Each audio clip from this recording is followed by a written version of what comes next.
ಯಾವಾಗಲೂ ಹೇಳ್ತಾ ಇದ್ರು ರಾಜಣ್ಣ ಅವರು, ನನ್ನ ಹೇಳಿಕೆಗೆ ಬದ್ಧನಾಗಿದ್ದೀನಿ, ಸೆಪ್ಟೆಂಬರ್ ಅಲ್ಲಿ ಕ್ರಾಂತಿ ಆಗುತ್ತೆ, ಅದು ರಾಜಕೀಯ ಕ್ರಾಂತಿನೋ ಮತ್ತೊಂದೋ ನೋಡಿ ಕಾಲ ಎಲ್ಲವನ್ನೂ ಕೂಡ ತಿಳಿಸುತ್ತೆ ಅಂತ ಅವ್ರು ಪದೇ ಪದೇ ಹೇಳ್ತಾ ಇದ್ರು.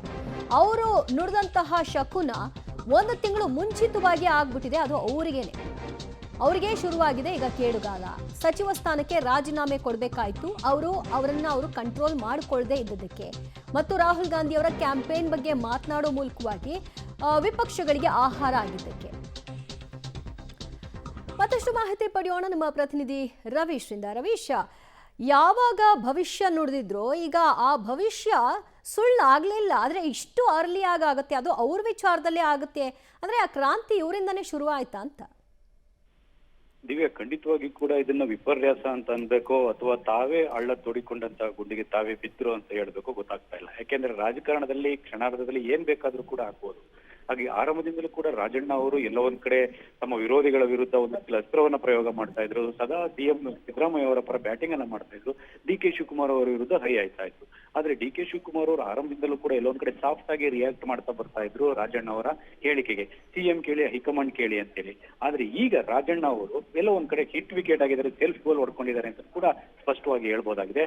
ಯಾಕೆಂದ್ರೆ ದೇಶದಾದ್ಯಂತ ರಾಹುಲ್ ಗಾಂಧಿ ಅವರ ನೇತೃತ್ವದಲ್ಲಿ ಒಂದು ಮತಗಳ ಬಗ್ಗೆ ಹೋರಾಟವನ್ನು ನಡೀತಾ ಇದ್ರೆ ರಾಜಣ್ಣ ಅವರು ಅದನ್ನ ಬೇಕು ಅಂತ ಹೇಳಿದ್ರು ಅಥವಾ ಫ್ಲೋ ಅಲ್ಲಿ ಹೇಳಿದ್ರು. ಆದ್ರೆ ಆ ಒಂದು ಹೋರಾಟವನ್ನ ಗೇಲಿ ಮಾಡಿದಂತ ಒಂದು ಹೇಳಿಕೆ ಏನಿತ್ತು, ಇದನ್ನ ಹೈಕಮಾಂಡ್ ಸಹಿಸ್ಕೊಳ್ಳಕ್ಕೆ ಸಾಧ್ಯ ಆಗ್ತಾ ಇರ್ಲಿಲ್ಲ.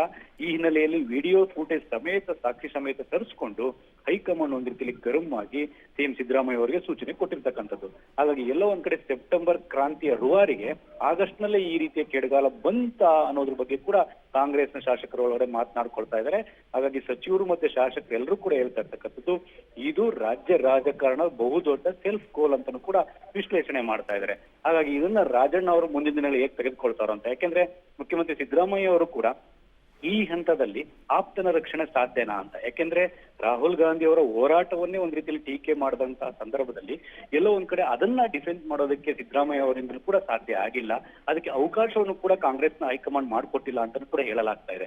ಯಾಕೆಂದ್ರೆ ಸ್ವತಃ ರಾಹುಲ್ ಗಾಂಧಿ ಅವರೇ ಒಂದ್ ರೀತಿಯಲ್ಲಿ ಗರಂ ಆಗಿರ್ತಕ್ಕಂಥ ಹಿನ್ನೆಲೆಯಲ್ಲಿ ಈ ಒಂದು ರಾಜೀನಾಮೆಯ ಒಂದು ಸೂಚನೆ ಬಂದಿರ್ತಕ್ಕಂಥದ್ದು. ಹಾಗಾಗಿ ಅದಕ್ಕೆ ಏನಾದ್ರೂ ರಾಜೀನಾಮೆಯನ್ನ ತಡಿಬೇಕು ಅಂದಿದ್ರೆ ಈ ಮುಖ್ಯಮಂತ್ರಿ ಸಿದ್ದರಾಮಯ್ಯನವರು ರಾಹುಲ್ ಗಾಂಧಿ ಅವರ ಹತ್ರನೇ ಮಾತಾಡ್ಬೇಕಾಗಿತ್ತು. ಆದ್ರೆ ಆ ಸಾಹಸಕ್ಕೆ ಸಿಎಂ ಸಿದ್ದರಾಮಯ್ಯ ಅವರು ಕೈ ಹಾಕಿಲ್ಲ. ವೇಣುಗೋಪಾಲ್ ಮೂಲಕ ಬಂದಂತಹ ಸೂಚನೆ, ಸುರ್ಜೇವಾಲಾ ಅವರು ಕೊಟ್ಟಂತಹ ಆದೇಶದ ನಂತರ ಈ ರೀತಿಯ ಬೆಳವಣಿಗೆಗಳಾಗಿರ್ತಕ್ಕಂಥದ್ದು.